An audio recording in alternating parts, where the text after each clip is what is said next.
کیا آپ کو پتا ہے کبوتر کے پاؤں سرخ کیوں ہوتے ہیں؟ عجائب القرآن میں کبوتر کے پاؤں کے سرخ ہونے کی ایک وجہ بیان کی گئی ہے جو ہم آپ کے سامنے پیش کریں گے۔ عجائب القرآن میں بیان کیا جاتا ہے کہ طوفان نوح گزر جانے کے بعد جب حضرت نوح علیہ السلام کی کشتی جودی پہاڑ پر پہنچ کر ٹھہر گئی تو حضرت نوح علیہ السلام نے روح زمین کی خبر لانے کے لیے کبوتر کو بھیجا، تو وہ زمین پر نہیں اترا بلکہ ملک سبا سے زیتون کی ایک پتی چونچ میں لے کر آ گیا۔ تو آپ نے فرمایا کہ تم زمین پر نہیں اترے، اس لیے پھر جاؤ اور روح زمین کی خبر لاؤ۔ تو کبوتر دوبارہ روانہ ہوا اور مکہ مکرمہ میں حرم کعبہ کی زمین پر اترا اور دیکھ لیا کہ پانی زمین حرم سے ختم ہو چکا ہے اور سرخ رنگ کی مٹی ظاہر ہو گئی ہے۔ کبوتر کے دونوں پاؤں سرخ مٹی سے رنگین ہو گئے اور وہ اسی حالت میں حضرت نوح علیہ السلام کے پاس واپس آ گیا اور عرض کیا کہ اے خدا کے پیغمبر، آپ میرے گلے میں ایک خوبصورت توق عطا فرمائیے اور میرے پاؤں میں سرخ تذاب مرمت فرمائیے اور مجھے زمین حرم میں سکونت کا شرف عطا فرمائیے۔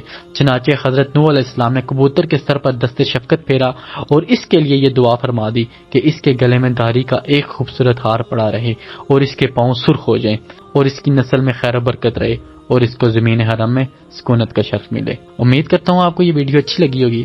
اگر ویڈیو اچھی لگی ہے تو لازمی لائک کر دیں۔ پھر ملیں گے اپنے ایک نئے واقعے کے ساتھ۔